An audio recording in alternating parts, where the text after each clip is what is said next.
조선의 유교 사회에서 남색이란 말은 금기 중의 금기였습니다. 그런데 18세기 실학자 박지원과 이익 같은 양반은 중국과 일본을 여행하거나 기록하면서 당시의 남성 사이 애정에 대해 적나라하게 전하고 있습니다. 마치 영화왕의 남자처럼 조선에도 숨겨진 이야기가 있었던 걸까요? 조선 후기 실학자 성호이익은 자신의 책 성호사설에서 화랑무리의 화려한 분칠과 사랑 행각을 비판하며 미남자로 뽑혀 분을 바르는 화랑들의 음란하고 추악한 남색이라 강하게 개탄했습니다. 또한 세종대왕도 궁중에서 발각된 동성애를 엄벌한 기록이 전해집니다. 이처럼 조선 조정과 지식인들은 유교 질서에 반한다고 여겨 동성애를 몹시 꺼려했습니다. 하지만 실제 현장 기록은 의외로 솔직합니다. 조선의 사신들이 중국과 일본에서 보고 들은 일화가 대표적입니다. 신유아는 1719년 조선통신사로 일본에 다녀와 적은 해유록에서 일본의 기생과 남색 풍속을 비교하면서 큰 충격을 받았다고 전했습니다. 그는 13에서 28살까지의 미남자들이 향기로운 기름을 머리에 바르고 분을 바른 채 남창이 되어 있다. 남녀를 불문하고 부호들이 이들에게 돈을 쏟아붓지 않는 이가 없었다고 기록했습니다. 특히 아름다운 꽃 한 송이 같다고 묘사될 만큼 화려한 이들이 일본의 남창이었는데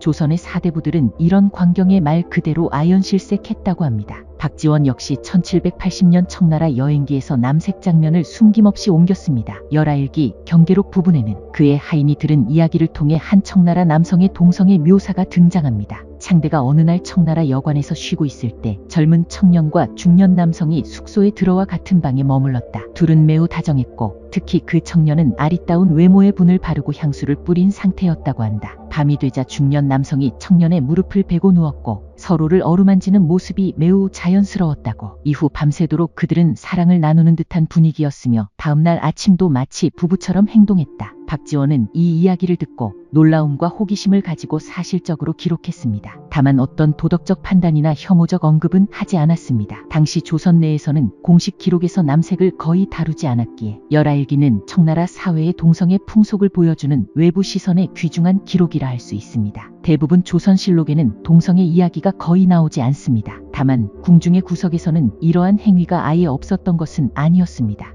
예컨대 세종실록에는 세자빈 봉씨가 시녀 소쌍과 동침하다 발각되어 처벌당한 이야기가 나옵니다. 세종실록에 따르면 봉씨는 소쌍을 총애하여 함께 눕고 자며 부부간에 예를 행하였다고 기록되어 있습니다. 세종은 이 사건에 대해 매우 엄중하게 받아들였고 조정에서 논의한 끝에 다음에 처분이 내려졌습니다. 세자빈 봉씨, 세자빈의 신분을 박탈당하고 궁궐에서 쫓겨남, 양녕대 군과의 혼례는 사실상 파기된 것으로 간주됨. 시녀 소쌍, 당시 조정에서는 소쌍이 주도한 것으로 판단하여 극형을 언도함. 실제 사형이 집행되었는지는 일부 기록이 누락되어 있어 논란의 여지가 있으나 실록에는 분명히 죽이라고 명하였다는 내용이 존재합니다. 이 사건은 단순한 사적인 성적 일탈로 보지 않고 유교적 예법과 왕실의 위신을 훼손한 중대 범죄로 간주되었습니다. 또한 동성 간의 관계가 부부예를 행하였다는 표현으로 구체적으로 적시되어 있다는 점은 조선시대에도 여성들의 동성애가 실제했음을 보여주는 드문 사례이자 그것이 엄격히 금기시되었음을 보여줍니다. 반면 조선시대에도 남색은 있었던 것으로 추측되지만 공식 역사에는 드러나지 않고 검열을 거쳐 은유적으로 표현되었습니다.